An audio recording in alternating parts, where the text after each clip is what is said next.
ना मेरा घर रहा ना मेरा काम रहा। अब लास्ट यही हथियार है कि मैं चंदा मांग के, भीख मांग के गौतम सरदाना के रिश्तेदारों को पैसा इकट्ठा करके दूं। सर वो मेरे पर दबाव डाल रहे हैं कि आप ये कंप्लेंट उठा लो। ये बात डीएसपी की लीडर ने खुद मेरे को बोली है। बोले यहाँ के बीजेपी के नेता करने नहीं देते। वो एक ही बात कहते हैं कि लाठी शब्द ना, उसका उदाहरण ये रहा। अगर मैं गलत पाई ना, यही मीडिया के सामने आप सरदाना को बुलाना, उसकी जुत्ती और सिर मेरा। कल से राजगुरु मार्केट में एक एक जगह से जाके चंदा मांगूंगी, चाहे आपको उसको चंदा समझो चाहे भीख समझो। मैं मंदिर में बढ़ने को तैयार हूँ। मेयर ने अपनी दुकान पे मेरे को बुलाया था, बिंदी टेलर को सामने बुलाया था। उस टाइम तो उसको यही नहीं पता था कि मेरा दामाद लाठी चलाता है। मैंने एक हसना अरोड़ा और बिंदी टेलर, इनके पास से 2012 से लाठी का पैसा जमा कर रही थी। ठीक है, 2015-16 में मैंने अपना आधे से ज़्यादा पैसा छुड़वा लिया, लगभग 15 लाख के अलावा, जिसकी मेरी किस्तें जा रही थी। नोटबंदी में उसकी और मेरी किसी बात पे थोड़ी खटपट होगी, तो मैंने पहली कंप्लेंट 14/12/2016 को आईजी साहब को दी थी कि ऐसे ऐसे हमारा लाठी से लेन देन था। इसने मेरे 2 ब्लैंक चेक रखे हुए हैं, पेपर रखे हैं, ये मेरे को दे नहीं रही। तो उस कंप्लेन को दबा दिया गया। दबाने के बाद सर उसके बाद मैंने लगातार कंप्लेनें डाली।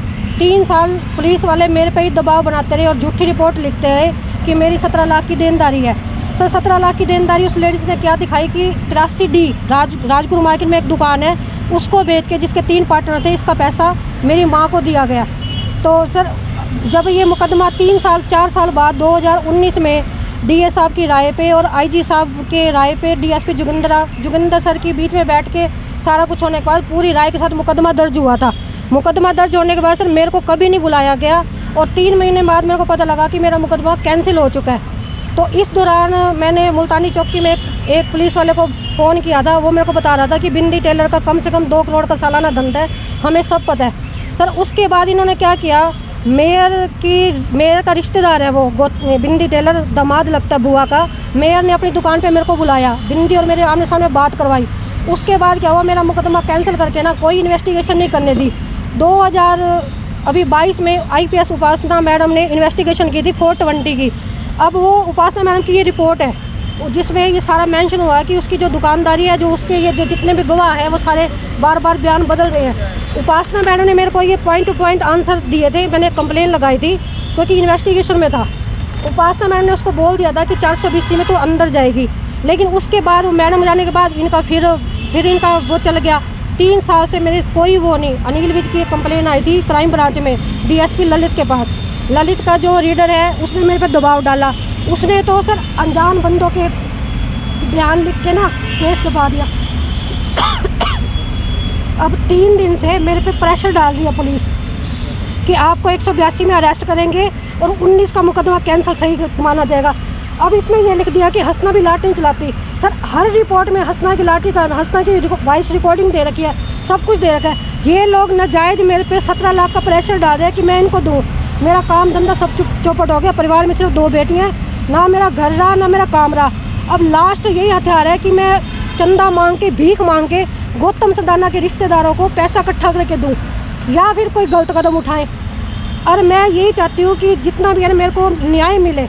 ये जो भी पुलिस की रिकॉर्डिंग है जिसमें क्राइम ब्रांच वाले ने ये लिखा था ना कि वो पुलिस वाला है ही नहीं, इसने झूठा दिया है। सर आज भी वो मुल्तानी चौकी में है, उसका वही नंबर वही आवाज़, आज की लेटेस्ट रिकॉर्डिंग मेरे पास है, वो मैं सारी आप लोगों को दे दूँगी। मैं यही चाहती हूँ या तो मेरे को न्याय दिया जाए या फिर मेरी हेल्प किया जाए। मैं कल से राजगुरु मार्केट में एक एक जगह से जाके चंदा मांगूंगी, चाहे आपको उसको चंदा समझो चाहे भीख समझो। अगर वो लोग यही चाहते हैं तो यही सही। आप इस तरह की बातें क्यों कर रही हैं? मेरे गौतम सरदाना से ऐसी कौन सी बातचीत हुई जिस दौरान के बाद आप इस तरह की शब्द इस्तेमाल? मैं मंदिर में बढ़ने को तैयार हूँ। मेयर ने अपनी दुकान पे मेरे को बुलाया था, बिंदी टेलर को सामने बुलाया था। उस टाइम तो उसको यही नहीं पता था कि मेरा दामाद लाठी चलाता है। बिंदी ने यही कहा था कि मैं इसका 9 लाख कट रहा था, 6 लाख लिए थे, पैसे आ गए, 3 लाख इसका पड़ा है, चेक नहीं वो हंसना दे रही, वो इसको धमका रही है, इसमें मेरा कसूर नहीं है। तो उसके बाद भी बिंदी ही जा के बयान करता है कि हंसना भी कभी लाठी नहीं चलाती। अगर मैं ये बात झूठ बोल रही हूँ कि गौतम सरदाना की जगह पे हमारी मीटिंग नहीं हुई दुकान पे, मंदिर में बढ़ के आप नेम धर्म दे दें, वो भी और मैं भी नेम धर्म देने को तैयार हूँ। जो लेडीज 16 से लेके अब तक 24 तक लड़ सकती है, अगर वो झूठी होती तो कहीं बैठ ना जाती। अगर 17 लाख की बात एक बार साइड में भी रख दे हाँ तो जी। क्या इन लोगों का आपने कोई पैसा आज की डेट में या उस दौरान देना है? मैंने आज की डेट में इसको कोई पैसा नहीं दिया देना, बल्कि 3 लाख बिंदी से लेना है और 17 लाख की 20% सिक्योरिटी जमा करवा रखी है कोर्ट में मेरे से। यहाँ तक कि अब ये जितनी भी रिपोर्टें हैं ना, इसकी एप्लीकेशन लगाओ कि ये चीज़ें देखी जाए कि एक ही इसका गवाह है रोहतास सैनी, जो लैटरी मेंबर है, वो एक जगह कोर्ट को गुमराह करने के लिए कुछ बयान देता है, पुलिस को गुमराह करने के लिए कुछ बयान देता है। उसके खिलाफ भी मैंने सीएम विंडो लगाई थी कि इस पर 182 की कार्रवाई की जाए, उसकी रिकॉर्डिंग है, सब कुछ है, तब भी पुलिस कार्रवाई क्यों नहीं कर रही?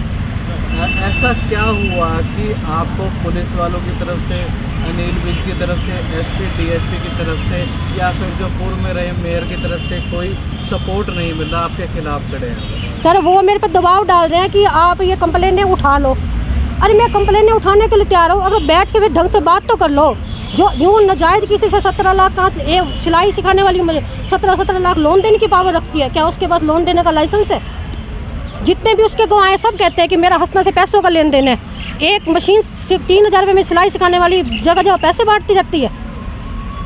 आज फिलहाल आपके हाथ में जो कागजात है उसमें किस तरह के डॉक्यूमेंट्स आप लेकर यहाँ पर आए हैं? उसमें सारी पुलिस रिपोर्टें हैं जो मेरे हक में बनी है 2022 में, जो कैंसिल हुआ था वो भी रिपोर्टें हैं, जो क्राइम ब्रांच ने वो जो झूठे बयान दिलवाए हैं उनकी भी सारी चीज़ है। मैंने ये सारी अटेस्टेड कॉपियाँ निकाल रखी हैं। ये रिपोर्ट इसमें देखो, अब ये लिखा हुआ है कि वो लेडीज़ हंसना कहती है कि 83 दी दुकान बेच के मैंने 17 लाख रुपए ब्याज पे दिए थे, उसकी खाते खंगाले गए पार्टनर के, वो पैसा देना ही प्रूफ नहीं हुआ।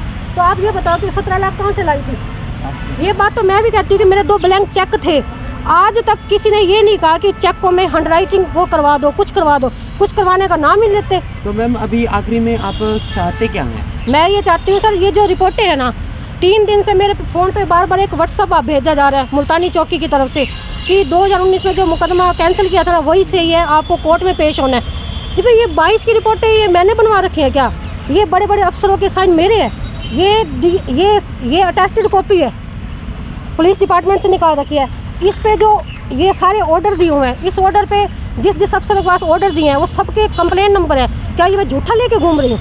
एक सवाल और मैडम, हाँ अब तो सरकार भी नई बन गई, क्या इस नई सरकार से आपको उम्मीदें हैं? क्योंकि मंत्रिमंडल भी बदल गया, सब कुछ बदल गया, पहले आपको हक नहीं मिला, क्या अब न्याय की उम्मीद है इस नई सरकार से आपको? सरकार, मैं ये कहती हूँ, मैं ये नहीं कहती कि ऊपर की बीजेपी सरकार बिल्कुल सारी हो, जो बीजेपी के यहाँ के नेता है ना, ये बात डीएसपी की लीडर ने खुद मेरे को बोली है, बोले यहाँ के बीजेपी के नेता करने नहीं देते। वो एक ही बात कहते हैं कि लॉटरी शब्द ना, उसका उदाहरण ये रहा कि ऐसा कोई शब्द नहीं आया लॉटरी का है। 18 की कंप्लेन जो डीएसपी मोहम्मद जमाल के खिलाफ थी उसके खिलाफ है, उसमें भी लॉटरी का जिक्र है। ये 22 में बनी है, इसमें भी देखो, इसमें साफ साफ लिखा हुआ है पुलिस द्वारा हंसना को शामिल तफ्तीश करके पूछताछ की अदालत और हिसार में दिए बयान में हंसना बदलाव कर रही है। तो एक लेडीज बार बार बदलाव क्यों कर रही है? कोर्ट में कुछ देती है, दूसरे केस में, इस केस में कुछ देती है। रोहतास सैनी ने भी पुलिस और अदालत में बयानों को बदला है। क्या कानून बिल्कुल अंधा हुआ पड़ा है? एक ही बात को लेके 2 जगह अलग अलग बयान दिए जाते हैं, पूरे बयान की कॉपी अटेस्टेड सारी कुछ है। तो क्या मैंने तो सुना था कानून अंधा है, और मेरे केस में तो कानून अंधा बना ही पड़ा है। सुनीता जी, इस पूरे मामले में आपके द्वारा जितने भी आरोप लगाए गए हैं और जिन पर आरोप लगाए हैं, अगर उनकी जांच में कुछ भी गलत पाया जाता है तो उसकी जिम्मेदारी किसकी होगी? किनकी जांच में? इस पूरी जांच में जिनके ऊपर आपने आरोप लगाए, हाँ जी। अगर वो गलत साबित होते हो क्या आप? ठीक है सर, मैं पूरी मीडिया से ये कहती हूँ, जो अनिल विज की दरख्वास्त पे क्राइम ब्रांच में जो चीज़ लिखी गई है कि ये बंदा मुल्तानी चौकी में नहीं है, अगर उसका प्रूफ सच मिल गया तो आप बताओ, आप मीडिया वाला मेरे साथ के लिए खड़े होगे? क्या उस पुलिस वाले पे कार्रवाई होएगी? अगर मैं गलत पाई ना, यही मीडिया के सामने आप सरदाना को बुलाना, उसकी जुत्ती और सिर मेरा। अगर मार्केट का बंदा नेम धर्म करके ये कह दे कि ये बिंदी का भी लॉटरी नहीं चलाता, उसका बिंदी का पड़ोसी भी गया है बयान देने, सरदाना ने भेजा है, उसकी कॉल डिटेल है मेरे पास।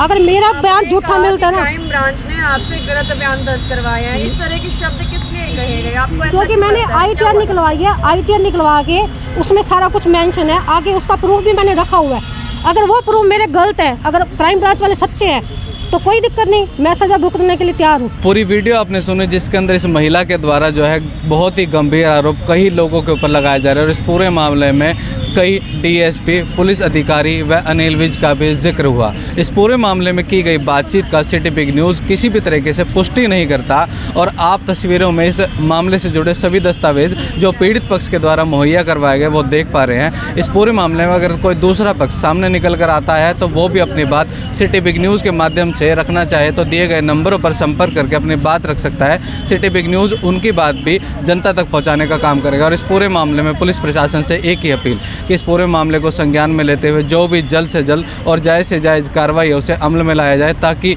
इस पूरे मामले में जो भी पीड़ित पक्ष है उसे न्याय मिलने का काम हो। आपने पूरी बात सुनी, आपकी जो भी राय है वो कमेंट करके बताएं। इस वीडियो को शेयर करना ना भूलें। धन्यवाद।